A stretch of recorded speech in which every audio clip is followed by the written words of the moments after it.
hello, I'm Debs. This is Debs Made This. Welcome.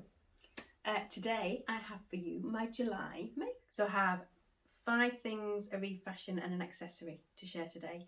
Apologies for the chaos behind me. I'm reorganising my pattern stash. So yeah, the sewing room's a bit chaotic today. So we're going to go with number 1. So number 1, if you follow me on Insta, you will have seen this before. This is my sew liberated Otis overalls.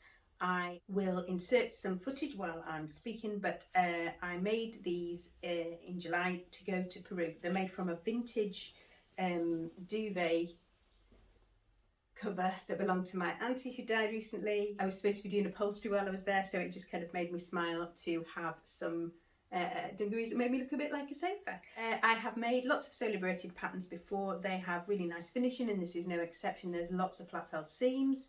There's not an overlocked seam in sight. Everything's French seamed inside and out, and I probably will. I'm going to make another pair, and when I've done that I'll probably do a pattern review for this one. The buttons are optional, but because I've spoken about this before from a dungarees video, which I'll link in here, but because I'm so short from shoulder to waist, I really struggle to get enough depth to get in and out of things, so the button is a very good solution for me. But you obviously don't have to have those if you don't have that proportions issue. They have a tie at the back, back patch pockets, front inseam pockets, and a front kind of complex pocket on the front as well. There's a facing inside, and as I say, they're all beautifully finished, and then there's this kind of lantern shaped hem, which gives it a nice appearance. Size 14 in those, which is my standard sew liberated size. I then took 2.5 centimeters off the bodice, I want to say, and added 4 centimeters to the length of the leg. Next time I'm probably going to need to take some more off the rise. Now these are meant to have a drop crotch, but it's a little bit too drop for me. I probably need about another 2.5 centimeters out of the rise, but I didn't want to do that without having kind of worn them and kind of trying to work out how I could get in and out. So I think the next pair I'm definitely going to still need buttons, but I'm going to take some out of the rise. So number 2 and 3 are Weiland tanks. So the first one I made was this, which was my wearable toile. I did the V-neck version in a French terry lined with cotton jersey, and you put elastic at the bottom. This worked out reasonably well, apart from I don't think the French terry's got quite enough stretch, so it's a little bit, I'm aware of wearing it. So bearing that in mind, obviously the next one was made of bamboo jersey. I did the same size, but I did the other style, so with the scoop.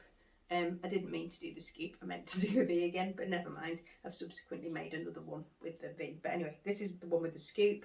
And the only difference, so this was in bamboo jersey, and the stretch vertically is a lot more. So actually then the shelf bra ended up being too low, and I had to like flip it under itself and top stitch, but no, never mind.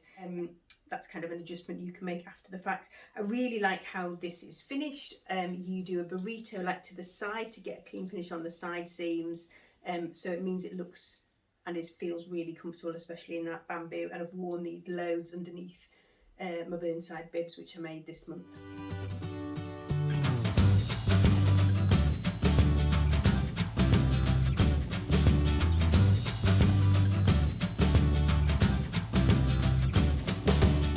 Is my accessory, which is still being modified slightly. So this is the LB Textiles Serpentine hat. I should put it on for you. And I took this to Peru with me. You can see it's a little bit droopy of the brim, and I think it needs a slightly thicker interfacing. I really like it though. I like having the big brim, and I'm currently, you'll be able to see, I was just doing some embroidery on it, just passing the time. This is officially reversible, but the way you finish it means that my inside stitching is not perfect, so I'm probably not likely to wear it gingham side out, but I like the idea of it being reversible, and I'm sure there'll be more of those. I just kind of flung that together last thing when I realised that I didn't have a hat to take to Peru. So yes, lovely pattern, that, really like it. This is a Donny shirt without sleeves from Friday Pattern Company. I'm sure you all know this one. This is a refashion made from a shirt, and if I've still got the original image I shall put it, but it was a really oversized t-shirt. I bought it from eBay. There was the seller had made comments about it needing refashion because there was an issue with the neckline. When it arrived, my auntie took a fancy to it, and so she took it home with her rather than me refashioning. And obviously, because she died recently, it's returned to me, and so I took joy in refashioning it into this Donny shirt. There was just enough material to do this. I've had to piece the inside yoke, and as I say, I haven't put the sleeves on. I made bias binding and finished the bombs out with the bias binding, and it's slightly kind of oversized. I think it's fine for when I'm going to be wearing it, and hopefully you'll be able to see from the pictures that's kind of like a loose oversized fit, but it means it's really breezy. If we'd had a proper summer, it's been a bit of a washout really, hasn't it? Anyway, if the sun had been out, this would have been really good to kind of just stick on with denim shorts, I think, but you know, we haven't had that really, so a lot of my summer mermaids have not really had the wearing that we would like them to have. Next one is a new to me pattern company called Sewing Masin, and I made the Atlas dress, which is a wrap dress. I will just show you it on the hanger first of all. So it has a true wrap.